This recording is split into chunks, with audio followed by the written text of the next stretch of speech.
We're with Governor Howard Dean. We want to talk a little bit about accountability, about how Democrats can keep Congress accountable. You see a lot of sort of self-destruction on the Republican side and primary challenges and things like that. What is the happy medium there? Well, good. Look, primaries are there for a reason. The truth is that when the people get to Washington, they forget that they were actually sent by somebody. The seat they occupy doesn't belong to them. In fact, it belongs to the public. Right. And they need to be reminded of that. And one of the shortcomings of all human beings and of all of us as human beings and Americans is that we think if we elect our guy, then we don't have to worry about it anymore. They'll fix everything. Well, it's our job to fix it. Right. And, it's funny, we were having this debate last night about the ballot initiative, the whole idea of ballot initiatives and propositions in California. Well, it's ruined California, but some of them can be used well. And what are the ones, how can it be used? Where's the line drawn there? I think it's actually a very strict line. They should be used for the reason that they were originally intended, which was not to put on 9,000 propositions about taxes or different issues. The reason that those initiatives were put in place was because when those states came into the Union, there was a big fear of eastern big city machines. So the real purpose of ballot initiatives is to be able to change governance when the legislature won't. A perfect example is the clean money elections in Arizona, which are both conservatives and liberals support those things. The interest groups on both the left and the right tried to get rid of them. They failed a number of times, and we still have clean money in Arizona. That's what you should use ballot initiatives for.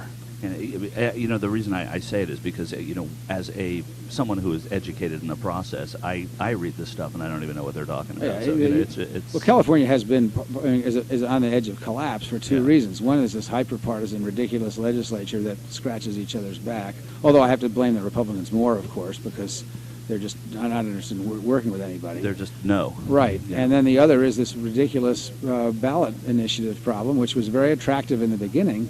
But now, of course, you basically bypass the legislature. Well, there's a reason for representative government, and it does work if you let it. We send people there who are meant to know what to do and meant to be able to understand these things. Very quickly before you leave, and changing channels a little bit here, I want to ask you about Don't Ask, Don't Tell. Yes. It's a victory that they're talking about it, that they're making this change. How do we answer the criticism?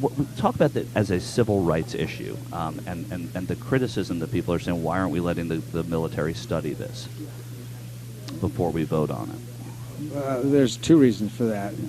First of all, there are those in the military that want to do everything the same way it's always been done. That's a characteristic that's happened in the military for about 250 years in this country.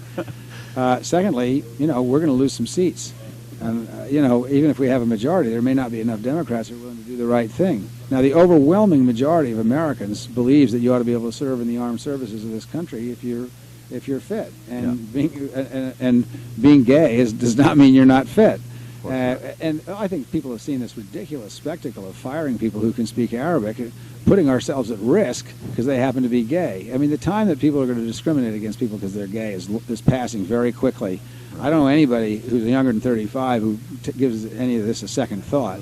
Yeah. So let's get with the program. We need everybody we can to defend ourselves against Al-Qaeda and people like that, and it includes gay people. And, of course, my favorite example, there's Eric Alva, who was the first person wounded in Iraq when George Bush sent everybody over there. He was a staff sergeant in the United States Army, and he is gay. Yeah. And so if you're willing to, step on a bomb for your country, you ought to damn well be able to have rights everybody else has. Absolutely. And serve openly. And so get with the program. This is not about more study. We've had 12 years to study. Right. It's 15 years. It's like black soldiers generations ago. And it's the same thing, exactly, and it's absurd.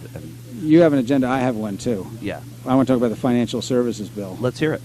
Okay, this is the next big test for the administration. This is about accountability, which we started talking about. It's more than about accountability. It's about whether we're going to do any financial services reform, or whether this is going to go the way of the health care and be a political victory that doesn't do anything, or doesn't do a lot. The health care bill did some things that were important. But there was no public option. But, well, it was more than that. It wasn't reform. Yeah. Just put more money into the existing system. But, it's passed. Let's make it work, et cetera, et cetera. So, the financial bill. The Senate has a really good bill. The House does not. We're going to see how much of the Senate bill survives. The Senate bill is important because it takes derivatives and makes them transparent. You can trade them on the floor of a stock exchange, and everybody knows who's got what. It also limits banks from acquiring more than 10% of the total deposits in the country. It divides banks for those who want to speculate. When banks want to speculate, they have to split up. There'll be no more FDIC money and deposits backing speculation and these ridiculous instruments that don't do anything except turn Wall Street into a gambling casino. So banks might actually get back to being good forces for good in our economy again. And most of it's in the Senate bill. The Senate bill's a pretty good bill. Great. I'd like to see it pass, and the next test is to see how much of that survives conference, because if it doesn't, then the finance industry has bought off the Congress. Is it hurt at all by Dodd and Lincoln having everything to do with it, and by the end of today they both may be lame ducks? I mean, we're going to see. Yeah. Let's not forget that it was Dodd that put the bill together. Yeah. And it's a much stronger bill than Barney's bill, and I like Right. Barney Frank a lot. Yeah. But it's a much stronger bill. Now, I grant you the public, this is going to be a big election issue. Yeah.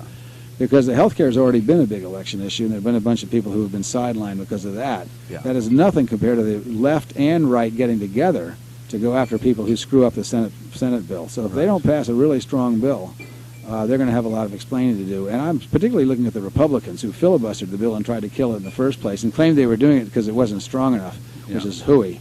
Of course.